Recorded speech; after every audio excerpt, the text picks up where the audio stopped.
BUP booster টানছিস?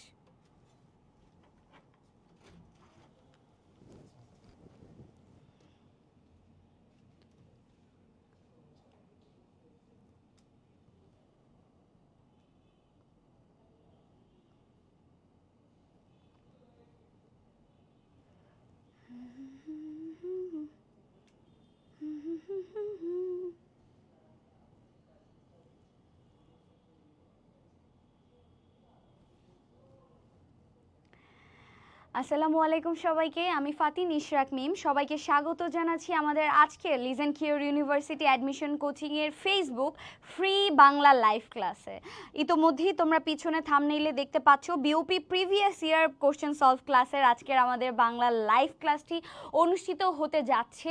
সুতরাং তোমরা যারা ফিউচার বিওপিয়ান আছো, যাদের target BOP, so target BOP যাদের রয়েছে সেই সকল বিওপিয়ানদের জন্য আজকের ক্লাসটি আমরা সাজিয়েছি, যেখানে আমরা বিওপির বিগত সালের প্রশ্নগুলো সলভ করার চেষ্টা করব ইনশাআল্লাহ, এবং সেই সাথে কোন প্রশ্নের ব্যাখ্যা কেমন হবে এবং এই প্রশ্নের উত্তরটা এটাই কেন হবে, যত সব কোশ্চেন তোমাদের আছে সেই প্রশ্ন সমাধানগুলো আমরা করব ইনশাআল্লাহ। ঠিক আছে, সো চলো দেরি না করে আমাদের আজকের ক্লাস শুরু করার দিকে আমরা এগোই।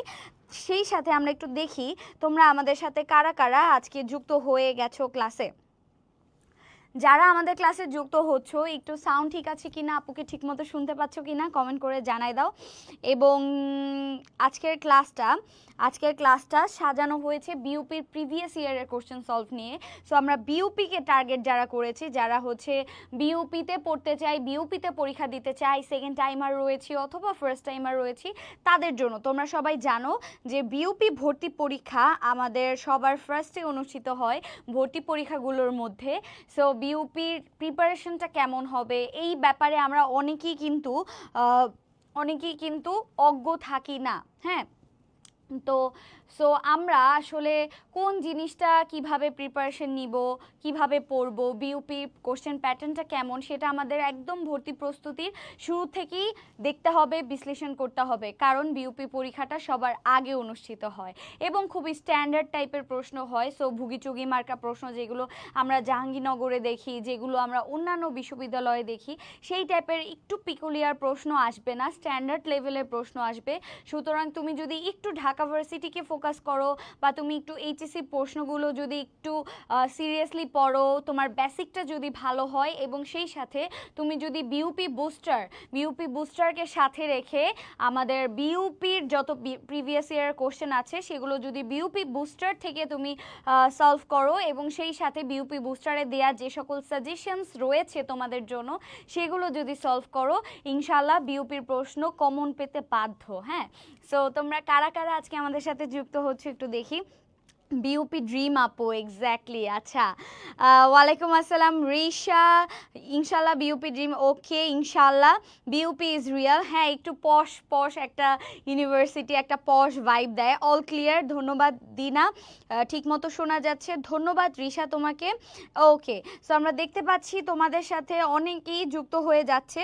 তো যারা যারা যুক্ত হচ্ছ, কে কোথা থেকে আমাদের সাথে আজকে ক্লাস করছো সেটা একটু কমেন্ট করে জানাই দিতে পারো। তোমরা কে কোথা থেকে আমাদের সাথে আজকে ক্লাস করছো, সেই সাথে যাদের টার্গেট বিউপি তারা একটু কমেন্ট করে জানাই দাও যে কাদের কাদের টার্গেট ভর্তি পরীক্ষায় বিউপিতে কারা পরীক্ষা দিতে চাচ্ছ এবং বিউপির প্রশ্ন কাদের পছন্দ, বিউপিতে ভর্তি হওয়ার ইচ্ছা কাদের আছে, সবাই একটু কমেন্ট করে জানাই দাও কাদের কাদের টার্গেট বিউপি। ঠিক আছে, ওকে। এই ফাঁকে আমরা একটু বিউপি নিয়ে কথাবার্তা বলি। জিকে কোন বই পড়বো? খন্দকার জিকে, আর কোনো কথা নাই। আচ্ছা, ফ্রম ভোলা, ওকে। জাবির প্রশ্ন কমন পড়ে না, ইনশাল্লাহ জাবির প্রশ্ন কোনোদিনও কমন পড়বে না, কারণ জাহাঙ্গীরনগরের প্রশ্নের প্যাটার্ন প্রতি বছর চেঞ্জ হতে থাকে। তুমি যতই প্রিভিয়াস ইয়ারের প্রশ্ন পড়তে থাকো, দেখা যাবে এই বছর দেখা গেছে প্রত্যেক বছর কখনোই সমার্থক শব্দ থেকে প্রশ্ন আসে, এই বছর দেখা যাবে যে সমার্থক শব্দ থেকে কোনো প্রশ্ন দেয় নাই, পারিভাষিক শব্দ থেকে প্রশ্ন দিয়ে ফেলেছে। সো এইটা আসলে জাহাঙ্গীরনগর মানে একদম সংস্কৃতির যে রাজ্য বলা হয়, রাজধানী বলা হয়, সেই সংস্কৃতি মানে তোমাকে নাটক, উপন্যাস, গল্প, কবিতা সব পরীক্ষার প্রশ্নের মধ্যেই দেখাই দিবে। ঠিক আছে, ওকে। আচ্ছা ইনশাল্লাহ বিউপি বরগুনা থেকে, আচ্ছা যাবে আলবেরুনি হল, আচ্ছা পাবনা থেকে, ওকে। সো আমরা দেখতে পাচ্ছি আমাদের সাথে অনেকেই যুক্ত হচ্ছে তোমরা, যাদের যাদের টার্গেট বিউপি, এবার বিউপিতে পরীক্ষা দিতে চাচ্ছ তোমরা একটু কমেন্ট করে জানাও, আমরা একটু দেখি কে কে বিউপি টার্গেট নিয়ে পড়াশোনা করছে। এই ফাঁকে আমরা একটু বিউপিকে নিয়ে কথাবার্তা বলে ফেলি, ঠিক আছে, যেহেতু এটা একটু স্বায়ত্তশাসিত বিউপি একটা ইউনিভার্সিটি, যেখানে তোমরা অনেকেই মনে করে থাকো যে বিউপিতে পড়াশোনা করাটা একটু পশ, বিউপিতে অনেকগুলো টাকা লাগবে। ভাই চিন্তা করেন, পাবলিক ইউনিভার্সিটিতে যদি আপনি পড়ালেখা করেন, যেমন আমি জাহাঙ্গীরনগরে পড়ছি, আপনারা যারা যারা ঢাকা ভার্সিটিতে পড়বেন, জাহাঙ্গীরনগরে পড়বেন, রাজশাহীতে পড়বেন, চট্টগ্রামে পড়বেন, সেম আপনার যে খরচটা লাগতো বিউপিতেও সেম খরচটাই লাগবে, কিন্তু আপনি আর একটু পশভাবে থাকবেন এবং আপনি আর পাশাপাশি ভার্সিটিতে পড়াশোনার পাশাপাশি এক্সট্রা বিভিন্ন স্কিল অর্জন করতে পারবেন, যেটা বিউপিতে সম্ভব, ঠিক আছে। সো বিউপি আসলে একটা স্ট্যান্ডার্ড ইউনিভার্সিটি, যারা টার্গেট নিয়েছেন অবশ্যই বিউপিতে জানবেন যে বিউপিতে এক্সট্রা কোনো সাবজেক্ট নেই। যেরকম জাহাঙ্গীরনগরে আমি কোনো সাবজেক্ট বা কোনো বিভাগে ছোট করছি না, কিন্তু জাস্ট বোঝাচ্ছি চাকরির বাজারে আমাদের একটা বিভাগ রয়েছে জাহাঙ্গীরনগরে, তুলনামূলক সাহিত্য। সো তুলনামূলক সাহিত্যর আন্ডারে পড়ে। সো সাহিত্য নিয়ে যারা পড়াশোনা করবে, বাংলা সাহিত্য বা ইংরেজি সাহিত্য, সেটার আন্ডারে কিন্তু তুলনামূলক সাহিত্য পড়ে, কিন্তু জাহাঙ্গীরনগরে তুলনামূলক সাহিত্য নামেই একটা আলাদা বিভাগ আছে। তারপর ঢাকা ভার্সিটিতে দেখবেন অনেক অনেক অনেক অনেক বিভাগ রয়েছে এক্সট্রা, হ্যাঁ, রাজহাঁস, পাতিহাঁস, ঠিক আছে, সব ধরনের হাঁস মুরগিওয়ালা অনেক অনেক অনেক অনেক বিভাগ রয়েছে। সো দেখেন এইগুলো আসলে চাকরির বাজারে কোনো ভূমিকা কিন্তু পালন করতে পারে না, কিন্তু অন্যদিকে বিউপিতে এই টাইপের আপনি কোনো বিভাগ পাবেন না, কোনো ডিপার্টমেন্ট পাবেন না, সবগুলো ডিপার্টমেন্ট থেকে পড়ে আপনি কিন্তু বের হয়ে আপনি যে কোনো জবের জন্য অ্যাপ্লাই করতে পারবেন, এইভাবেই আপনাকে তৈরি করে দিবে ইনশাল্লাহ। সুতরাং বিউপি কিন্তু আপনার অ্যাডমিশন জার্নিতে ভার্সিটি চুজের ক্ষেত্রে একটা বেস্ট প্ল্যাটফর্ম, ঠিক আছে, ওকে। সো তাহলে জাবির জন্য কিভাবে পড়বো? জাবির জন্য জাবির প্রশ্ন অ্যানালাইসিস করবেন এবং সেই সাথে জেইউ বুস্টার আছে আমাদের, যেখানে আপনি কিছু সাজেশন পাবেন, সেই সাজেশন অনুযায়ী সেই প্রশ্ন প্যাটার্ন অনুযায়ী পড়বেন। আপনি কখনোই প্রশ্ন হুবহু কমন পাবেন না, অর্থাৎ প্রশ্ন যেই প্রশ্নটা পড়বেন ওইটাই আসবে এমন না, বাট প্রশ্নের আলোকে প্রশ্ন, যেমন আপনি একটা টপিক পড়েছেন সেই টপিকে আরেকটা প্রশ্ন আসলো, এমন টাইপের প্রশ্ন কিন্তু আপনি তখন কমন পাবেন, ঠিক আছে। আচ্ছা, দেখতে পাচ্ছি অনেকেই আমাদের সাথে যুক্ত হচ্ছেন, তাহলে চলেন আজকে বিউপির প্রশ্ন অ্যানালাইসিসে চলে যাই। বিউপির কোশ্চেন সলভ ক্লাসে আমরা বিউপির প্রিভিয়াস কোশ্চেন সলভ করব ইনশাল্লাহ। সো আমাদের প্রথম প্রশ্ন, আমাদের এক নাম্বার প্রশ্নে চলে যাই। সওগাত পত্রিকার সম্পাদক কে ছিলেন? আচ্ছা, সওগাত পত্রিকার সম্পাদক কে ছিলেন, ঠিক আছে। একটু দেখেন আমাদের যে সকল কবি সাহিত্যিকরা রয়েছেন, যে সকল কবি সাহিত্যিক লেখক রয়েছেন, তাদের মধ্যে যারা ইম্পর্টেন্ট রয়েছে তাদের মধ্যে থেকে কিন্তু আমাদের প্রশ্ন আসবে, ঠিক আছে। তাহলে আপনারা একটু বিউপির যাদের টার্গেট তারা একটু খাতায় লিখে রাখেন যে সাজেশন, আমি প্রত্যেকটা ক্লাসে বিউপির যতগুলো ক্লাস নেই প্রত্যেকটা ক্লাসে কিন্তু আপনাদেরকে সাজেশন দেওয়ার চেষ্টা করি, ঠিক আছে। সো আপনারা কিন্তু সেই সাজেশনগুলো, সেই নোটগুলো লিখে রাখবেন, ঠিক আছে। আচ্ছা, এক নম্বর প্রশ্ন হচ্ছে সওগাত পত্রিকার সম্পাদক কে? সওগাত পত্রিকার সম্পাদক কে ছিলেন? সওগাত পত্রিকার সম্পাদক কে ছিলেন? তাহলে একটু লিখে রাখেন যে সওগাত পত্রিকাটা কত সালে প্রকাশিত হয়েছে বলেন তো, কত সালে? এটা হচ্ছে 1918 সালে। 1918 সালে কলকাতা থেকে সওগাত মাসিক পত্রিকা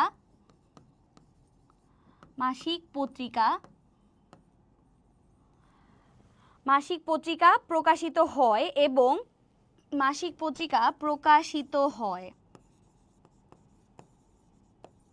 প্রকাশিত হয় যার প্রতিষ্ঠাতা সম্পাদক মানে ওই প্রতিষ্ঠা করার সময় যে সম্পাদক ছিলেন, যিনি সম্পাদনা করেছেন, প্রতিষ্ঠাতা সম্পাদক, যার প্রতিষ্ঠাতা সম্পাদকের নাম কি বলেন তো? মোহাম্মদ নাসিরউদ্দিন। ওকে, যারা অপশন বি বলছিলেন, প্রমোদ চৌধুরী, তিনি হচ্ছেন মাসিক সবুজপত্র পত্রিকা সম্পাদনা করেন। সওগাত পত্রিকা সম্পাদনা করেন হচ্ছে মোহাম্মদ নাসির উদ্দিন। কত সালে? সালটাও ইম্পর্টেন্ট, সালটা হচ্ছে 1918 সালে। কোথা থেকে পত্রিকাটা প্রকাশ করেন? পত্রিকাটা প্রকাশ করেন কলকাতা থেকে। এটা কোন ধরনের পত্রিকা? এটা মাসিক পত্রিকা এবং প্রতিষ্ঠাকালীন প্রতিষ্ঠাতা সম্পাদককে? প্রতিষ্ঠাতা সম্পাদক হচ্ছে মোহাম্মদ নাসির উদ্দিন। ঠিক আছে, সো এই পরিমাণে ইনফরমেশন, একটা প্রশ্ন থেকে আমরা 4টা ইনফরমেশন পেলাম। এই 4টা ইনফরমেশনই আমাদের ভর্তি পরীক্ষার জন্য ইম্পর্টেন্ট। ঠিক আছে, আচ্ছা আপু আঙ্কেল কমেন্ট করছে, হ্যাঁ আমি দেখতে পাচ্ছি। আপনাদের সাথে আমার আব্বু আম্মু ক্লাস করে, খুব মনোযোগ দিয়ে ক্লাস করে। আমি কোনো একটা ক্লাসে বলছিলাম যে আপনারা অনেক জিজ্ঞেস করতেছিলেন একজন যে আপু আপনার বিয়ে হয়েছে নাকি, বিয়ে হয়েছে নাকি, বিয়ে হয়েছে নাকি। আমি কোনো একটা ক্লাসে বলে ফেলছি যে হ্যাঁ আমার বিয়ে হয়েছে। তো বাসায় গিয়ে মনে করেন যে আমি আর ঢুকতে পারি না, আম্মু মনে করেন যে একদম সিরিয়াস, কই বিয়ে করছি, কবে বিয়ে করছি, সে একদম সিরিয়াস। তো এই পরিমাণে মনোযোগ দিয়ে তারা হচ্ছে ক্লাস করে এবং আপনাদের কমেন্টগুলো খুব মনোযোগ দিয়ে তারা পড়ে। কে কত রকমের কমেন্ট করতেছে, আমি কি রিপ্লাই দিচ্ছিলাম, তারা খুব পড়ে এবং সারাদিন আমার ওই ক্লাসটা, আমার একটা ক্লাস সারাদিন তারা 5-6 বার হচ্ছে রিপিট করে, বুঝছেন। আপনাদের চাইতেও বেশি আমার আব্বু আম্মু ক্লাস করে। ওকে, সো 2 নম্বরে আমরা দেখতে পাচ্ছি ক্ষমার যোগ্য এর বাক্য সংকোচন নিচের কোনটি? আচ্ছা আব্বু আসসালামু আলাইকুম, আমি ক্লাস করাচ্ছি, আপনি ক্লাস করেন আমার সাথে। ওকে, ক্ষমার যোগ্য এর বাক্য সংকোচন। আচ্ছা আমরা জানি বিউপিতে হচ্ছে আমাদের বিরোচন পাঠ থেকে প্রশ্ন আসে। বিরোচন পাঠ থেকে আমরা জানি যে বিউপিতে প্রশ্ন এসে থাকে। হ্যাঁ, এখন দেখেন বিউপিতে যে বিরোচন পাঠ থেকে প্রশ্ন আসবে সেখানে কোথা থেকে আমরা পড়ব, কি কি পড়ব। ঠিক আছে, যেমন সমার্থক শব্দ, এটা অনেক বেশি আসে হচ্ছে জাহাঙ্গীরনগরে। ঠিক আছে, সমার্থক শব্দটা ইম্পর্টেন্ট হচ্ছে জাবির জন্য, কিন্তু বিউপিতে আসে হচ্ছে পারিভাষিক শব্দ। একটু লিখে রাখেন বিরোচন থেকে কি কি পড়বেন বিউপির জন্য। পারিভাষিক শব্দ, হ্যাঁ পারিভাষিক শব্দ পড়বেন। এরপরে পড়বেন হচ্ছে অনুবাদ, লাইন দিয়ে দিবে, সেটার অনুবাদ করতে বলবে। হ্যাঁ, অনুবাদ থেকে প্রশ্ন আসবে। ওকে, অনুবাদ থেকে প্রশ্ন আসবে, পারিভাষিক শব্দ থেকে প্রশ্ন আসবে। বাক্য সংকোচন অথবা এক কথায় প্রকাশ, বাক্য সংকোচন অথবা এক কথায় প্রকাশ, এক কথায় প্রকাশ। হ্যাঁ, বাক্য সংকোচন অথবা এক কথায় প্রকাশ। এরপরে আমরা যাব হচ্ছে বিপরীত শব্দ, বিপরীত শব্দ। ঠিক আছে, and the most important is বাগধারা। বাগধারা থেকে পারিভাষিক শব্দ থেকে এবং অনুবাদ থেকে। হ্যাঁ, এই 3টা একদম দাগায় রাখেন লাল কালি দিয়ে। ঠিক আছে, এখান থেকে সব সময় প্রশ্ন দেয়। ঠিক আছে, তাহলে ক্ষমার যোগ্য এটাকে কি বলা হয়? ক্ষমার প্রার্থী, ক্ষমা এবং ক্ষমাপ্রদ। রাইট অ্যান্সার কি হবে? রাইট অ্যান্সার হবে হচ্ছে ক্ষমার্য। ঠিক আছে, ক্ষমা পাওয়ার যোগ্য এটাকে বলা হয় ক্ষমার্য। রাইট অ্যান্সার হচ্ছে অপশন এ। ওকে, মাশাআল্লাহ আমরা দেখতে পাচ্ছি সবাই 2-এর এ হচ্ছে কমেন্ট করেছেন। আচ্ছা, বিউপিতে পরীক্ষা দিতে শিক্ষার্থীরা ভয় পাবার চেয়ে অবহেলা বেশি করে, অনেকেই জানে না বিউপিতে শিক্ষার মান ও পরিবেশ অনেক ভালো। এক্স্যাক্টলি, সো এটার জন্য আমাদের ক্যাপ্টেন টার্গেট বিউপি ব্যাচে ভর্তি চলছে 50% ডিসকাউন্টে। এক্স্যাক্টলি, দেখেন বিউপিতে ভর্তি পরীক্ষা, আমি যখন ভর্তি পরীক্ষা দিতে গিয়েছি তখন আমাদের ভর্তি সিস্টেমটা এত দুর্বল এবং এত বাজে। আমাদেরকে সবসময় দেখানো হয় যে তুমি ঢাকা ভার্সিটিতেই পরীক্ষা দিবা, ঢাকা ভার্সিটিতেই চান্স পাবা, ঢাকা ভার্সিটিতে চান্স না পাইলে তোমার জীবন শেষ, নট শেষ, তোমার জীবন শেষ। সো দেখেন ঢাকা ভার্সিটি ছাড়াও আমাদের বাংলাদেশে আরও বিভিন্ন সরকারি বিশ্ববিদ্যালয় রয়েছে, সেগুলো কি পাবলিক বিশ্ববিদ্যালয় না? উত্তরটা হচ্ছে অবশ্যই হ্যাঁ। কিন্তু আমরা যখন ভর্তি কোচিং করি বা আমাদের টিচার বা আমাদের পরিবেশ, আমাদের আশেপাশে সব কিছু আমাদেরকে এমনভাবে পুশ করে ঢাকা ইউনিভার্সিটির জন্য যে আমরা ঢাকা ভার্সিটি ছাড়া আসলে আর কিছুই জানি না। সো বিউপি যে একটা বেস্ট অপশন সেটা আমরা অনেকেই জানি না। আমরা ভর্তি পরীক্ষার ক্ষেত্রে চিন্তা করি ঢাকা ভার্সিটি দিব, বুয়েট দিব, মেডিকেল দিব, এরপরে হচ্ছে আমি যদি ঢাকার বাইরে যাই। কেন ভাই, ঢাকার ভেতরে আরও ইউনিভার্সিটি আছে, জগন্নাথ ইউনিভার্সিটি আছে, জাহাঙ্গীরনগর রয়েছে, বিউপি MIST আছে, কিন্তু ভর্তি পরীক্ষায় অনেকেই বিউপি আর MIST কে চোখে দেখে না, কারণ এই ব্যাপারগুলো নিয়ে নিয়ে আমরা হচ্ছে ঘাটাঘাটি করি না, আমাদের অনেক ইনফরমেশন ল্যাকিংস রয়েছে। সুতরাং বিউপি একটা বেস্ট অপশন, একটু আগেই বলেছি, ভালো ভালো ডিপার্টমেন্ট রয়েছে ওই ভার্সিটিটাতে। সো বিউপি আসলে আপনাকে একটা স্মার্ট একটা স্টুডেন্ট হিসেবে ক্রিয়েট করবে, একটা স্মার্ট মানুষ এবং স্মার্ট মানসিকতার মানুষ হিসেবে আপনাকে ক্রিয়েট করবে, যার জন্য আপনার অবশ্যই বিউপিতে পরীক্ষা দেওয়া উচিত এবং বিউপিতে পড়া কিন্তু উচিত। সো যারা বিউপি টার্গেট রাখছেন, আমাদের ক্যাপ্টেন টার্গেট বিউপি ব্যাচে কিন্তু অলরেডি 50% ডিসকাউন্টে ভর্তি চলছে। সো যারা ভর্তি হন না, একটু দেরি না করে দ্রুত ভর্তি হয়ে যাবেন, ঠিক আছে? আচ্ছা, আমরা 3 নাম্বার প্রশ্নে যাচ্ছি। 3 নাম্বার প্রশ্ন হচ্ছে দিন ও রাতের সন্ধিক্ষণ। সন্ধিক্ষণ মানে হচ্ছে মিলন, যেখানে দিন শেষ হয়ে যায়, রাত শুরু হয়ে যায়, ঠিক আছে? দিন এবং রাতের সন্ধিক্ষণ, এটাকে আমরা কি বলতে পারি? প্রত্যুষ, গোধূলি, সন্ধ্যা নাকি সকাল? একটু চিন্তা করেন।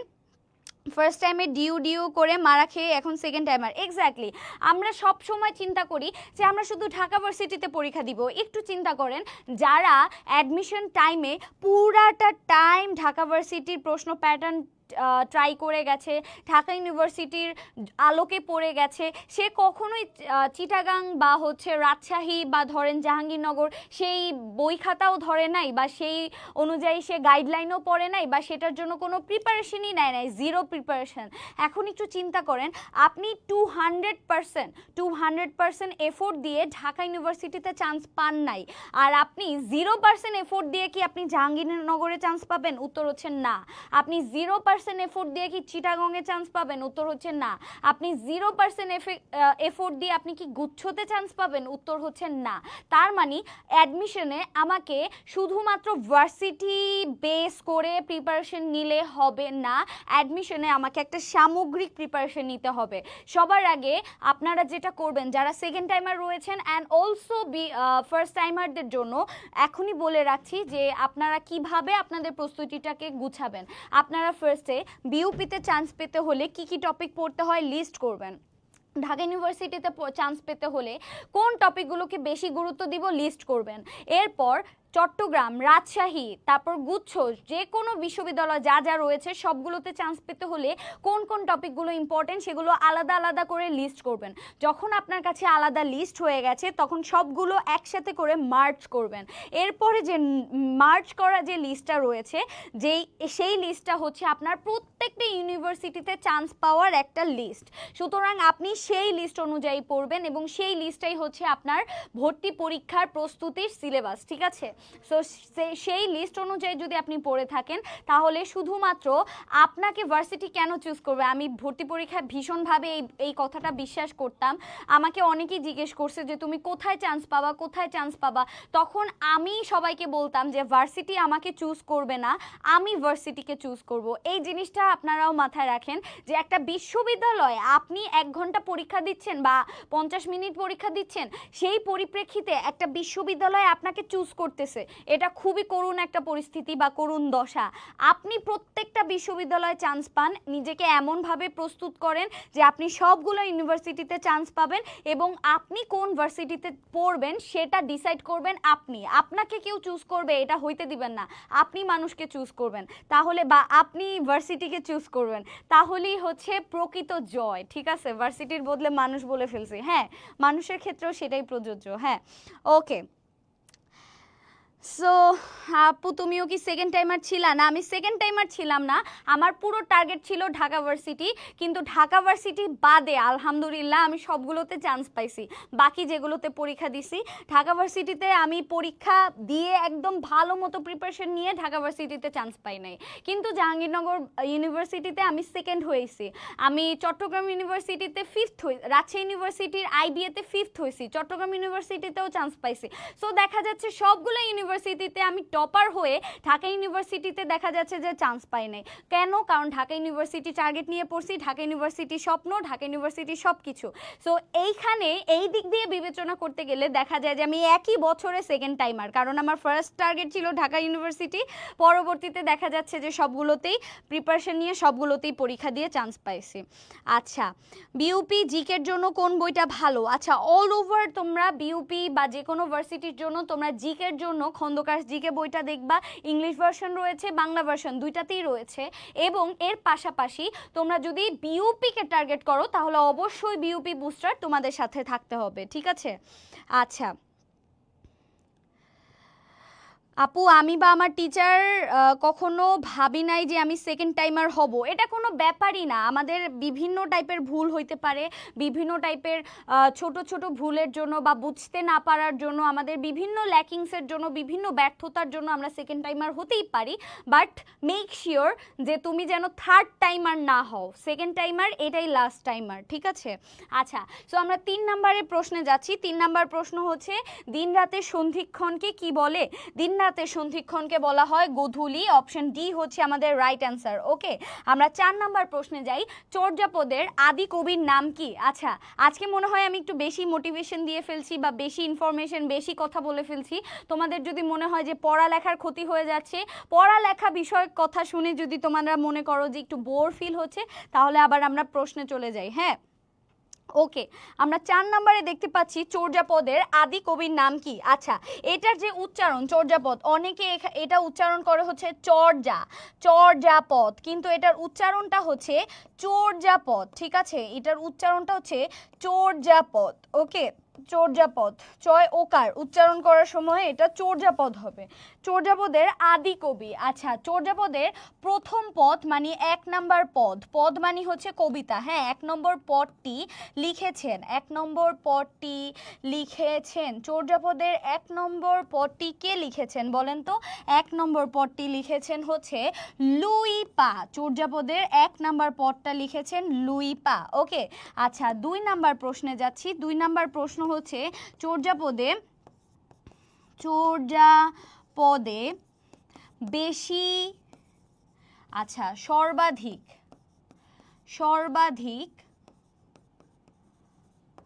পদ রচনাকারী, চর্যাপদের সবচেয়ে বেশি পদ কে রচনা করেছেন এই পর্যন্ত চর্যাপদের সবচেয়ে বেশি পদ রচনা করেছেন হচ্ছে কানহপা, ঠিক আছে? প্রথম 1 নাম্বার পদটি লিখেছেন লুই পা এবং সবচেয়ে বেশি পদ রচনা করেছেন কানহপা, ঠিক আছে? ওকে, সো 1 নাম্বার পদ বা প্রথম যে আদি কবি তার নাম পেয়ে যাচ্ছি লুই পা। সো আমাদের অপশন ডি হচ্ছে রাইট অ্যান্সার। ওকে, আচ্ছা এই ইনফরমেশনগুলো কিন্তু লিখে রাখবেন, কারণ কোথা থেকে প্রশ্ন আসে, কবে কোথা থেকে প্রশ্ন দিয়ে দেয় সেটা কিন্তু বলা যায় না। আচ্ছা 5 নাম্বার প্রশ্নে যাচ্ছি। তিলে তৈল হয়, এটা কোন কারক? আচ্ছা, কারক প্রশ্ন আসছে। আমরা জানি যে কোনো কিছু যদি উৎপন্ন হয়, কোনো নতুন কিছু হয়, নতুন কিছু জাত হয়, নতুন কিছু ছিঁড়ে যায় বা হারিয়ে যায়, ঠিক আছে? নতুন কিছু ছিঁড়ে যাওয়া বা হারিয়ে যাওয়া, অথবা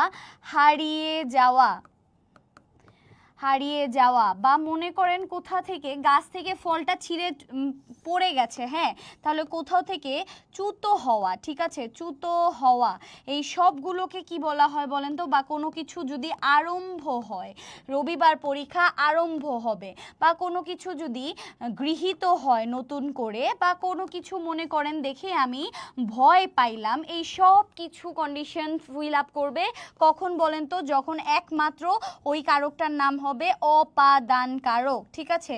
আমরা দেখতে পাচ্ছি তিল থেকে তৈল হয়, তার মানে তিল হচ্ছে একটা পদার্থ, আবার মনে করেন তৈল, এটাও মনে করেন একটা পদার্থ, ঠিক আছে? আচ্ছা তৈল, এখন দেখেন তিল থেকে যখন তৈল হয় তখন কি তিল আর থাকে? তিল তো থাকে না, তিল শেষ হয়ে যায়। তার মানে শেষ হয়ে যাওয়া মানেই হচ্ছে কি বলেন তো? নতুন কিছু উৎপন্ন হয়েছে, আগের জিনিস শেষ হয়ে গেছে, এই ব্যাপারটাই হচ্ছে অপাদান, এবং এটা কোন কারক? অপাদান কারক, ঠিক আছে? আচ্ছা, ওয়ালাইকুম আসসালাম তানিয়া, আমরা দেখতে পাচ্ছি সবাই উত্তর দিয়েছেন 5-এর বি। ওকে, সো আমরা চলে যাচ্ছি 6 নাম্বার প্রশ্নে। রংপুর অঞ্চলে রেশমকে স্থানীয় ভাষায় কি বলে বলেন তো? এটা কোথা থেকে আসছে? চাষার দুখু থেকে আসছে। চাষার দুখু কে লিখেছেন? বেগম রোকেয়া সাখাওয়াত হোসেন, ঠিক আছে? আচ্ছা, আমরা ওনাকে অনেকেই বলি বেগম রোকেয়া, কিন্তু বেগম রোকেয়ার নাম কিন্তু রোকেয়া সাখাওয়াত হোসেন, ঠিক আছে? তিনি মারা যাওয়ার পর আমরা ওনাকে বেগম রোকেয়া বলে ডাকি, কিন্তু উনি জীবিতকালীন সময় ওনার সব ধরনের রচনায় কিন্তু তিনি তার নিজের নাম রোকেয়া সাখাওয়াত হোসেন ব্যবহার করেছেন, ঠিক আছে? আচ্ছা, ওকে, তার মানে আমরা 6 নাম্বার প্রশ্নে দেখতে পাচ্ছি। 6 নাম্বার প্রশ্ন হচ্ছে রংপুর অঞ্চলে রেশমকে স্থানীয় ভাষায় কি বলে? কি রে ভাই চেঞ্জ হস কেন? আচ্ছা, রংপুর অঞ্চলে রেশমকে স্থানীয় ভাষায় কি বলে? বোর্ড তামাশা শুরু করছে, যখন পেন সিলেক্ট করি তখন হচ্ছে অন্য প্রশ্নে চলে যায়। আচ্ছা, মনে হয় চায় না 6 নাম্বার প্রশ্নের উত্তর আমরা দেই। আচ্ছা, রোকেয়া সাখাত হোসেন 6 নাম্বার কখনো পড়ি নাই, অবশ্যই পড়ছেন, চাষার দুঃখ পড়েছেন এবং এটা রোকেয়া সাখাওয়াত হোসেনের রচনা থেকে এসেছে। রংপুর অঞ্চলে রেশমকে স্থানীয় ভাষায় কি বলে? রেহি, ভেরেন্ডা, এন্ডি, এরেন্ডা, কি বলে বলেন তো? রাইট অ্যান্সার কি হবে 6 নাম্বারের? ইতোমধ্যে কিন্তু সবাই 6-এর অ্যান্সার দিয়ে দিয়েছে। 6-এর অ্যান্সার হচ্ছে অপশন বি, এনডি। একখানা এনডি কাপড় সহজেই ড্যাশ বছর বাঁচে, এটা কিন্তু চাষার দুঃখ থেকে নেওয়া হয়েছে। কত বছর বাঁচে, কত বছর এটা ইউজ করা যায় সেটা গুগল করে বা হচ্ছে বই খুঁজে বের করবেন, ঠিক আছে? আচ্ছা, সবচেয়ে টেকসই, হ্যাঁ এটা পুরনো একটু মোটা টাইপের রেশমি বস্তু, এটাকে বলা হয় এন্ডি কাপড়, ঠিক আছে? আচ্ছা, পরবর্তীতে আমরা যাচ্ছি জাদুঘর কোন ধরনের শক্তিশালী সংগঠন? আচ্ছা, জাদুঘর কোন ধরনের শক্তিশালী সংগঠন? 7 নাম্বারের প্রশ্ন। আমরা একটু অপশনগুলো যদি দেখি, সামাজিক, রাজনৈতিক, অর্থনৈতিক, সাংস্কৃতিক। এখন দেখেন, রাজনৈতিক ব্যাপারটা কি জাদুঘরে আসে? রাজনীতি কি জাদুঘরে আসে? নাকি সমসাময়িক বিষয়গুলো, আমাদের ঐতিহ্যগুলো তুলে ধরা হয়? সংস্কৃতি, একটা দেশের সংস্কৃতি অবশ্যই জাদুঘরে তুলে ধরা হয়, কিন্তু শুধুমাত্র কিন্তু সংস্কৃতি তুলে ধরা হয় না, আরও অনেক বিষয় আছে। আচ্ছা দেখেন, অর্থনীতি জাদুঘরে তুলে ধরা হয় না ভাই, জাদুঘরের দেখে সে সময়ের অর্থনীতি সম্পর্কে জানা যায়। তার মানে জাদুঘর নিজেই একটা কোন ধরনের সংগঠন? যেটা দেখেন, জাদুঘর হচ্ছে এক ধরনের সামাজিক সংগঠন। অলসো জাদুঘরের সাথে অ্যাড হবে হচ্ছে লাইব্রেরি একটা সামাজিক সংগঠন, যেখানে আমরা সমাজের সকল মানুষ যেতে পারি এবং সমাজের সকল মানুষের জন্য সেটা তৈরি করা হয়েছে। ওকে, সমাজের মানুষের জন্য যদি কোনো কিছু ক্রিয়েট করা হয় তাহলে সেটাকে বলবো আমরা সামাজিক সংগঠন। লাইব্রেরি একটি সামাজিক সংগঠন, মসজিদ একটা সামাজিক সংগঠন, একই সাথে খেলার মাঠ একটা সামাজিক সংগঠন, স্কুল কলেজ একটা সামাজিক সংগঠন, ঠিক আছে? হাসপাতাল একটা সামাজিক সংগঠন, ঠিক আছে? এই সামাজিক সংগঠনগুলো মানি হচ্ছে যেখানে সমাজের সকল মানুষ যেতে পারবে, সেটা হচ্ছে সামাজিক সংগঠন, ঠিক আছে? তাহলে জাদুঘর হচ্ছে একটি সামাজিক সংগঠন। ওকে, আচ্ছা 8 নাম্বার প্রশ্নে যাই। 8 নাম্বার প্রশ্নে যাওয়ার আগে আমরা দেখতে পাচ্ছি বিউপি বুস্টারের একটা সুন্দর স্লাইড আমাদের সাথে হাজির হয়েছে, যেখানে আপনি 2-in-1 প্রিপারেশন নিতে পারবেন। বোথ FSSS এবং FASS দুইটার জন্যই কিন্তু আপনি সাজেশন নিতে পারবেন। আচ্ছা, কিছুদিন আগেও আমার কিছু ফ্রেন্ডদের সাথে দেখা হয়েছে বিউপির, যাদের সাথে আমি একই সাথে স্কুলে পড়েছি। তো ওরা বলছিল যে ওরা বিউপি পরীক্ষাতে যখন পরীক্ষা দিবে, ভর্তি পরীক্ষার সময় ওরা নিজেরাও বিউপি বুস্টার পড়েছে। সো আমার খুব ভাল লাগছিল যে আমরা যেই ব্যাপারটা আপনাদেরকে এখন বলি, আমার নিজের বান্ধবীরাও বা বন্ধুরাও সেই বিউপি বুস্টার পড়েই কিন্তু বিউপিতে চান্স পেয়েছে। সো এই ব্যাপারটা আসলে খুবই গর্বের। আমাদের লিজেন কেয়ারের এবং আমাদের খন্দকার্স পাবলিকেশনসের কিন্তু বিউপি বুস্টার এবং জেইউ বুস্টার খুবই খুবই খুবই সবার হাতে এবং খুবই জনপ্রিয় এক একটা বই। ওকে, আমরা 8 নাম্বার প্রশ্নে যাই একটু। 8 নাম্বার প্রশ্ন হচ্ছে ফোনোলজি শব্দের অর্থ কি? আচ্ছা দেখেন, এখানে দুই টাইপের প্রশ্ন আছে। একটা হচ্ছে ফোনোলজি, আরেকটা আসতে পারে সেটা হচ্ছে ফোনেটিক্স, ঠিক আছে? ফোনোলজি, আরেকটা আসতে পারে ফোনেটিক্স। এখন বলেন কোনটার অর্থ? ফোনোলজি, ফোন এবং ফোনো এই ব্যাপারটাই হচ্ছে ধ্বনির সাথে সম্পর্কযুক্ত, ঠিক আছে? ফোনোলজি শব্দের অর্থ হচ্ছে ধ্বনিতত্ত্ব। আর ফোনেটিক্স মানে কি বলেন তো? একটু বলেন তো কমেন্ট করে যে ফোনেটিক্স এই শব্দের অর্থ কি? ফোনেটিক্স শব্দের অর্থ কি? ফোনোলজি মানে হচ্ছে ধ্বনিতত্ত্ব, আর ফোনেটিক্স মানে কি? ফোনেটিক্স মানে হচ্ছে ধ্বনি বিজ্ঞান। ফোনেটিক্স কথার মানে হচ্ছে ধ্বনি বিজ্ঞান। ওকে, আচ্ছা, সো রাইট অ্যান্সার হচ্ছে অপশন বি, ধ্বনিতত্ত্ব মানে ফোনোলজি, আর ফোনেটিক্স মানে হচ্ছে ধ্বনি বিজ্ঞান। ঠিক আছে, ফোনেটিক্স কথার মানে হচ্ছে ধ্বনি বিজ্ঞান। ওকে, আচ্ছা, এরপরে আমরা চলে যাচ্ছি মরফিম। ধরেন আমরা বললাম যে মরফিম, PHEME, মরফিম। এই মরফিম মানে হচ্ছে রূপ, শব্দমূল, শব্দমূল অথবা রূপমূল। ঠিক আছে, শব্দমূল অথবা রূপমূল। কিন্তু আমরা যদি কখনো বলি যে মরফোলজি, মরফোলজি, তাহলে মরফোলজি কথার বাংলা কি? মরফোলজি সেম ফোনোলজির মতোই। মরফোলজি মানে হচ্ছে শব্দতত্ত্ব, শব্দতত্ত্ব অথবা রূপতত্ত্ব, শব্দতত্ত্ব অথবা রূপতত্ত্ব। মরফোলজি মানে হচ্ছে শব্দতত্ত্ব অথবা রূপতত্ত্ব। বাক্যতত্ত্ব কে বলছে? ধরে আছাড় মারবো। বাক্যতত্ত্ব কেন আসবে? মরফিম মানে শব্দমূল, আর মরফোলজি মানে হচ্ছে শব্দতত্ত্ব বা রূপতত্ত্ব। ঠিক আছে, ওকে, সো আমরা 9 নাম্বার প্রশ্নে যাই। 9 নাম্বার প্রশ্ন হচ্ছে শরৎচন্দ্র চট্টোপাধ্যায়ের প্রথম উপন্যাস কোনটি? বিন্দুর ছেলে, রামের সুমতি, বৈকুণ্ঠের উইল, বড় দিদি। আপনারা সবাই জানেন এটার রাইট অ্যান্সার কি হবে। খুবই জনপ্রিয় একটা উপন্যাস, শরৎচন্দ্র চট্টোপাধ্যায়ের প্রথম উপন্যাস। শরৎচন্দ্র চট্টোপাধ্যায়ের প্রথম উপন্যাসের নাম হচ্ছে বড় দিদি। অপশন ডি হচ্ছে আমাদের রাইট অ্যান্সার। ওকে, আচ্ছা, সো 9 নম্বরের রাইট অ্যান্সার হচ্ছে অপশন ডি, শরৎচন্দ্র চট্টোপাধ্যায়ের প্রথম উপন্যাস। প্রথম এবং উপন্যাস নাম কি? বড় দিদি। ঠিক আছে, আচ্ছা, পরবর্তীতে যাচ্ছি। চর্যাপদের আবিষ্কারক কে? চর্যাপদের আবিষ্কারক কে? আচ্ছা, একটু লিখে রাখেন ইনফরমেশন, সেটা হচ্ছে পণ্ডিত পণ্ডিত হরপ্রসাদ শাস্ত্রী। পণ্ডিত হরপ্রসাদ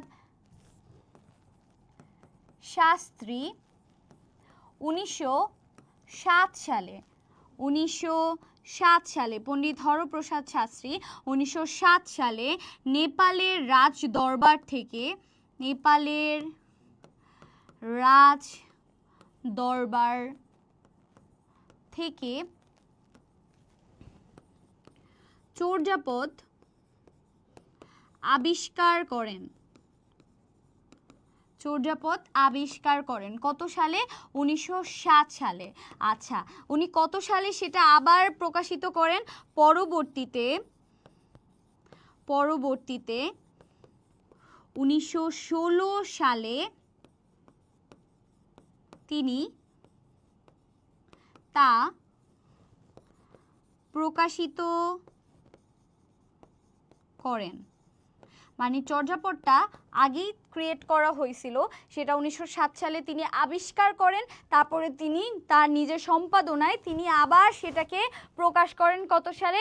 1916 সালে। তাহলে আমরা এখান থেকে কি কি ইনফরমেশন পাইলাম?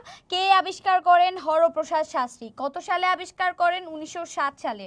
কোথা থেকে আবিষ্কার করেন? নেপালের রাজ দরবার থেকে। চর্যাপদ আবিষ্কার করেন কত সালে? তিনি তা প্রকাশিত করেন 1916 সালে। তাহলে চর্যাপদ কে হচ্ছে আবিষ্কার করেন? চর্যাপদ আবিষ্কার করেন হচ্ছে নেপালের রাজ দরবার থেকে পণ্ডিত হরপ্রসাদ শাস্ত্রী। সো 10 নম্বরের রাইট অ্যান্সার কি হবে? 10 নম্বরের রাইট অ্যান্সার হচ্ছে হরপ্রসাদ শাস্ত্রী। রাইট অ্যান্সার হচ্ছে অপশন ডি। ওকে, এবার আমরা 11 নম্বর প্রশ্নে যাই। 11 নম্বর প্রশ্ন হচ্ছে রবীন্দ্রনাথ ঠাকুর নজরুলকে কোনটা উৎসর্গ করেন? খুবই খুবই সুন্দর একটা প্রশ্ন আসছে। দেখেন, রবীন্দ্রনাথ ঠাকুর নজরুলকে উৎসর্গ করেছেন হচ্ছে বসন্ত। মনে রাখবেন, বসন্ত, এবং এটা হচ্ছে নাটক। ওকে, নাটক। আর নজরুল রবীন্দ্রনাথকে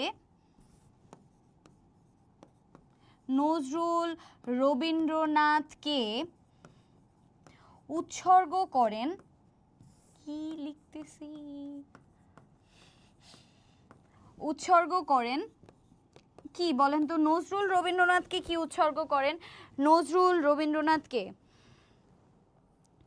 কি উৎসর্গ করেন? রবীন্দ্রনাথ নজরুলকে উৎসর্গ করেন বসন্ত নাটক, এবং নজরুল রবীন্দ্রনাথকে উৎসর্গ করেন হচ্ছে তার বিখ্যাত কাব্যগ্রন্থ, সেটার নাম কি বলেন তো? একটু দ্রুত কমেন্ট করেন, দ্রুত। আমার না কমেন্ট করলে মনে করব যে আপনারা পারেন না। নজরুল রবীন্দ্রনাথকে কি উৎসর্গ করেন? রবীন্দ্রনাথকে কি উৎসর্গ করেন? কি উৎসর্গ করেন বলেন তো? তার বিখ্যাত কাব্যগ্রন্থ সঞ্চিতা, সঞ্চিতা উৎসর্গ করেন। নজরুল রবীন্দ্রনাথকে উৎসর্গ করেন সঞ্চিতা, আর রবীন্দ্রনাথ নজরুলকে উৎসর্গ করেন বসন্ত নাটক। সো রাইট অ্যান্সার হচ্ছে বসন্ত, অপশন বি হচ্ছে আমাদের রাইট অ্যান্সার। ওকে, আচ্ছা এবারে আমরা 12 নাম্বার প্রশ্নে যাই। 12 নাম্বার প্রশ্ন হচ্ছে 23 নাম্বার তৈলচিত্র, 23 নাম্বার তৈলচিত্র এটা কি? 23 নাম্বার তৈলচিত্র এটা কি? এটা হচ্ছে বাংলাদেশি, একটু লেখেন 23 নাম্বার তৈলচিত্র। 12 নাম্বার প্রশ্ন, এটার সম্পর্কে আমরা যে ইনফরমেশনটা লিখব সেটা হচ্ছে বাংলাদেশি ঔপন্যাসিক আলাউদ্দিন আল আজাদ, নামটা একটু লিখেন, আলাউদ্দিন, আলাউদ্দিন আল আজাদ, আলাউদ্দিন আল আজাদ এর প্রথম উপন্যাস, আলাউদ্দিন আল আজাদের প্রথম উপন্যাস হচ্ছে 23 নাম্বার তৈলচিত্র। ঠিক আছে, 23 নাম্বার তৈলচিত্র। ওকে, আচ্ছা এটা প্রথম প্রকাশিত হয় হচ্ছে 1960 সালে, 1960 সালে হচ্ছে প্রথম প্রকাশিত হয়। এবং কোন পত্রিকায় প্রকাশিত হয়? পদক্ষেপ। কোন পত্রিকায় প্রকাশিত হয়? কোন পত্রিকায়? এত সালে পদক্ষেপ পত্রিকার ঈদ সংখ্যায় প্রকাশিত হয়, ঈদ সংখ্যায় প্রকাশিত হয়। তাহলে আলাউদ্দিন আল আজাদের প্রথম উপন্যাস, তাহলে 23 নাম্বার তৈলচিত্র এটা কোন ধরনের রচনা? এটা হচ্ছে একটি উপন্যাস। ওকে, কি ধরনের উপন্যাস বলেন তো 23 নাম্বার তৈলচিত্র? এটা হচ্ছে একটা মনস্তাত্ত্বিক উপন্যাস। ঠিক আছে, মনস্তাত্ত্বিক উপন্যাস, মূলত একটা চিত্রশিল্পী, একজন চিত্রশিল্পীর জীবন, তার প্রেম, তার মনের ভেতরে যে ফিলিংস, অনুভূতি, এই সব কিছু নিয়ে লেখা হচ্ছে 23 নাম্বার তৈলচিত্র উপন্যাসটি। ঠিক আছে, আচ্ছা সো রাইট অ্যান্সার হচ্ছে অপশন এ উপন্যাস। এরপরে আমরা চলে যাচ্ছি পরের প্রশ্ন। লা পাত্তা শব্দে লা কোন উপসর্গ? আমরা জানি যে আম খাস লা গড় বাজে খয়ের, আম খাস লা গড় বাজে খয়ের কোন ধরনের উপসর্গ বলেন তো? আম খাস লা গড় বাজে খয়ের কোন ধরনের উপসর্গ? লা কোন উপসর্গ?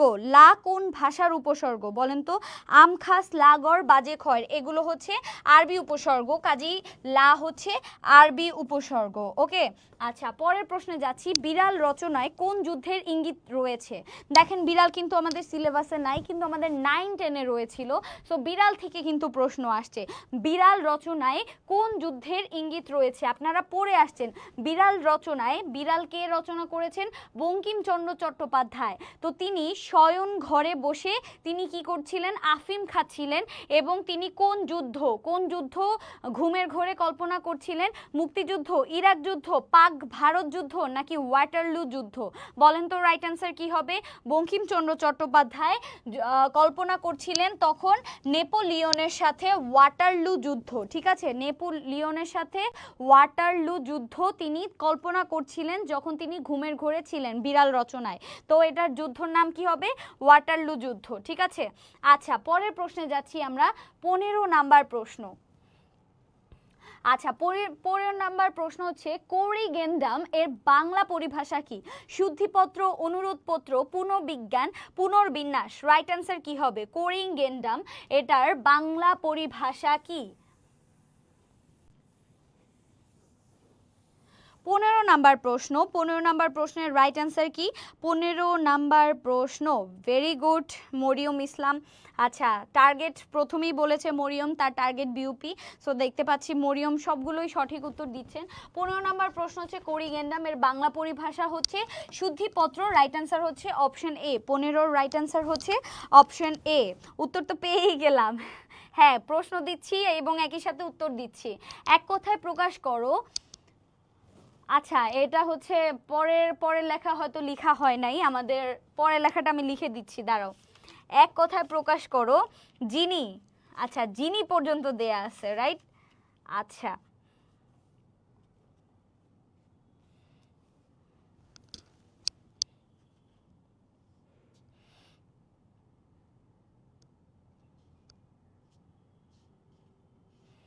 যিনি বিদ্যা লাভ করেছেন তাকে কি বলা হয়? হ্যাঁ,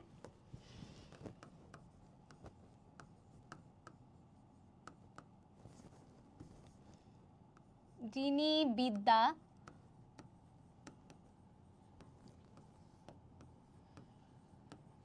লাভ করেছেন, যিনি বিদ্যা লাভ করেছেন তাকে কি বলা হয়? এক কথায় প্রকাশ করো যিনি বিদ্যা লাভ করেছেন। বিদ্যার্থী, কৃতবিদ্যা, কৃতবিদ্য, বিদ্যাদর্শী। রাইট অ্যান্সার কি হবে? এক কথায় প্রকাশ, যিনি বিদ্যা লাভ করেছেন তাকে কি বলা হয়? বিদ্যার্থী, নাকি কৃতবিদ্যা, নাকি কৃতবিদ্য, নাকি বিদ্যাদর্শী? আচ্ছা, ইনশাল্লাহ আপু দোয়া করো, বাবা মা যেহেতু আর্মি পার্সন তাই মেন ফোকাস বিউপি। আচ্ছা, যে কোনো কিছু হোক আপনি জাস্ট টার্গেট যেটা রাখবেন সেইটা, একটা কথা বিশ্বাস করবেন সবাই, নিয়ত গুণে বরকত। আপনি নিয়ত করবেন, হয়ে যাবে ইনশাল্লাহ। আপনি কখনোই ব্যাকআপ ভাববেন না, যেটা না হইলে কি করব, না হইলে আমি কোথায় গিয়ে কাঁদবো, কতটুকু কাঁদবো, এইটা জাস্ট চিন্তা করবেন না। জাস্ট ভালো কিছু ভাববেন, দেখবেন আপনার সাথে ভালো কিছু হচ্ছে। খারাপ কিছু ভাববেন, দেখবেন আপনার সাথে খারাপ কিছু হচ্ছে। সুতরাং একটু ভালো ভালো ভাবতে হবে, ওকে? আচ্ছা, 16 নম্বর প্রশ্ন হচ্ছে যিনি বিদ্যা লাভ করেছেন তাকে কি বলে? কৃতবিদ্য। বিদ্যা না, বিদ্যা যে লাভ করে তাকে বলা হয় বিদ্য বা বৈদ্য, ঠিক আছে? যে বিদ্যা লাভ করে তাকে বলা হয় বিদ্য। তাহলে রাইট অ্যান্সার হচ্ছে অপশন সি, কৃতবিদ্য, ঠিক আছে? কৃতবিদ্য।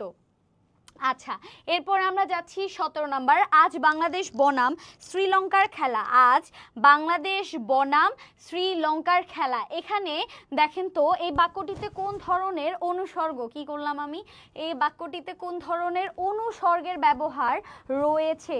দেখেন তো কোন ধরনের অনুসর্গ। বাংলাদেশ বনাম, এখানে অনুসর্গ কোথায় একটু খেয়াল করি। আজ বাংলাদেশ বনাম শ্রীলঙ্কার খেলা, এখানে অনুসর্গ হচ্ছে কি? বনাম, ঠিক আছে? কোন ধরনের অনুসর্গ এখানে ব্যবহৃত হয়েছে? এখানে বনাম, বনাম অনুসর্গটা ব্যবহৃত হয়েছে, ঠিক আছে? তাহলে এটা কোন ধরনের অনুসর্গ বলেন তো? কোন ধরনের অনুসর্গ? বনাম একটি ফার্সি অনুসর্গ। সো রাইট অ্যান্সার হচ্ছে অপশন সি, ফার্সি অনুসর্গ। বনাম একটি ফার্সি অনুসর্গ, রাইট অ্যান্সার হচ্ছে অপশন সি। 17 নাম্বার প্রশ্নের রাইট অ্যান্সার হচ্ছে অপশন সি। কে কে 17 এ বলছেন সংস্কৃত, বনাম জীবন ও সংস্কৃত, আস্তাগফিরুল্লাহ। সৈনিক শব্দের প্রকৃতি প্রত্যয়, সৈনিক শব্দের প্রকৃতি প্রত্যয়। চলেন আমরা 18 নাম্বার প্রশ্নে যাচ্ছি। সৈনিক শব্দের প্রকৃতি প্রত্যয়, সেনা প্লাস ইক, সৈন্য প্লাস ইক, সেনা প্লাস ইক, সৈন্য প্লাস ইক। আচ্ছা, রাইট অ্যান্সার কি হবে? রাইট অ্যান্সার হচ্ছে সেনা প্লাস রসু ইক, ইক, সৈনিক, সেনা প্লাস ইক। সো রাইট অ্যান্সার হচ্ছে 18 নাম্বার অপশন সি। 17টার ভিতর এটাই ভুল হইল। আচ্ছা, কোনো সমস্যা নাই, একটা ভুল থেকেই আমরা শুধরাই নিব, কোনো সমস্যা নাই। রাইট অ্যান্সার হচ্ছে অপশন সি, সৈনিক শব্দের প্রকৃতি প্রত্যয় হচ্ছে সেনা প্লাস ইক। ওকে, ভেরি গুড। 18 নাম্বারের অ্যান্সার পেয়ে গিয়েছি। 19 নাম্বারে যাচ্ছি। লাল সালু উপন্যাসের কোন চরিত্রটি সন্তান ধারণের উদ্দেশ্যে পীর সাহেবের নিকট থেকে পানি পড়া খেতে চান? বলেন তো কোন পীর সাহেব? আওয়ালপুরের পীর সাহেব। আওয়ালপুরের পীর সাহেবের নিকট পানি পড়া খেতে চান এবং কি বলে বলেন তো? তার ভেতরে হচ্ছে 12 গেরির হচ্ছে প্যাচ লেগে গেছে, ভেতরে নারী ভুঁড়ি প্যাচ লেগে গেছে, এজন্য নাকি তার সন্তান হয় না, আস্তাগফিরুল্লাহ। সো তিনি কোন পীর সাহেবের পানি পড়া খেতে চেয়েছিলেন? আওয়ালপুরের পীর। এবং আওয়ালপুরের পীরের পানি খেতে চেয়েছিলেন আ দিয়ে নামের একজন ব্যক্তি, আওয়ালপুর আমেনা। আওয়ালপুর আমেনা, আ দিয়ে মনে রাখবেন, ঠিক আছে? কে খাইতে চাইছে? আমেনা। Very good. ওকে, এবার আজকের আমাদের শেষ প্রশ্নে যাচ্ছি, 20 নাম্বার প্রশ্ন। কোন সমাসে ব্যাস বাক্য হয় না? খুবই সুন্দর একটা প্রশ্ন। আমরা সবাই ব্যাস বাক্য খুঁজি, ব্যাস বাক্য খুঁজি। এবার দেখেন কোন সমাসে ব্যাস বাক্য হয় না। দেখেন দ্বন্দ্ব সমাসে তো হয়, আমি ও তুমি, বা আদা ও কাঁচকলা, বা মনে করেন যে বাজার ও হাট। তো আমরা তো ব্যাস বাক্য দেখতে পাই, তাই না? আচ্ছা, অলুক সমাসে ব্যাস বাক্য হয় না? অলুক সমাসে তো অবশ্যই ব্যাস বাক্য হয়। ব্যাস বাক্য যেমন থাকবে, সমাস সমসমান পদটা বা সমস্ত পদটাও কিন্তু সেটাই থাকবে। সো এই দুটোতে আমরা দেখলাম যে ব্যাস বাক্য হয়। আচ্ছা, এরপরে দেখতে পাচ্ছি প্রাদি সমাস আর নিত্য সমাস। রাইট অ্যান্সার কি হবে? 20-এর রাইট অ্যান্সার হবে নিত্য সমাস। কোন সমাসে ব্যাস বাক্য হয় না? রাইট অ্যান্সার হবে নিত্য সমাস। ওকে, নিত্য সমাস কোনগুলো আমরা দেখতে পাই? নিত্য সমাসগুলো হচ্ছে গৃহান্তর, গৃহান্তর, দেশান্তর, অনেক সময় শুধুমাত্র একটা ডিজিট, যেমন 99, 99 অথবা 84, অথবা 84 মানে শুধুমাত্র একটা ডিজিট, অথবা 3, এরকম একটা ডিজিটও কখনো কখনো নিত্য সমাস হতে পারে। ঠিক আছে, সো আমরা দেখতে পাচ্ছি 20 নাম্বার প্রশ্নের রাইট অ্যান্সার হচ্ছে অপশন বি, নিত্য সমাস। ওকে, আচ্ছা, সো এরই মধ্য দিয়ে আজকে আমাদের 20টা প্রশ্নের উত্তর আমরা সলভ করলাম ইনশাল্লাহ। আলহামদুলিল্লাহ, আমাদের বিইউপি যাদের টার্গেট, বিইউপির বিগত সালের কিছু প্রশ্ন আমরা সলভ করলাম। আমার আগামীকাল পরীক্ষা, আমার নিজের ক্যাম্পাসে, আমার ভার্সিটিতে হচ্ছে আগামীকাল 2টা পরীক্ষা। পরীক্ষার আগের রাতে আপনাদেরকে হচ্ছে বিইউপির প্রস্তুতির প্রশ্ন সমাধান করেছি। আমি চেষ্টা করেছি আপনাদেরকে সম্পূর্ণটা দিয়ে আপনাদের প্রস্তুতিটাকে আরও ভালো করে দেওয়ার জন্য, কারণ আমার তো সাময়িক পরীক্ষা, আমি তো চান্স পেয়ে গিয়েছি, বাট আপনাদের তো জীবন যুদ্ধ এখনও বাকি, বড় পরীক্ষা বাকি। সুতরাং আপনাদের জন্য কিন্তু আমরা সব সময় হচ্ছে প্রস্তুত। আমাদের টিচার্স প্যানেলরা সব সময় হচ্ছে ডেডিকেশন ধরে রাখার চেষ্টা করে, এবং ডেডিকেটেড টিচার্স প্যানেল আপনারা পাচ্ছেন সব সময় আপনাদের জন্য, পরীক্ষার আগ পর্যন্ত আপনাদের, এবং অবশ্যই পরীক্ষার পর পর্যন্ত। সো আপনাদের সবার জন্য অসংখ্য শুভকামনা জানিয়ে আগামী ক্লাসে খুব দ্রুতই আমাদের আবারও দেখা হয়ে যাবে এই প্রত্যাশা নিয়ে আজকের ক্লাস এতটুকু রেখেই শেষ করছি। ইনশাল্লাহ দেখা হবে খুব দ্রুত। আল্লাহ হাফেজ, সবাইকে ভালো থাকেন, পড়াশোনা করেন, এবং অবশ্যই গুছিয়ে গুছিয়ে টার্গেট ঠিক করে, গুছিয়ে একদম সুন্দর মতো প্ল্যান করে পড়াশোনা করেন। ইনশাল্লাহ জয় আপনাদের সবার। ঠিক আছে, আল্লাহ হাফেজ সবাইকে।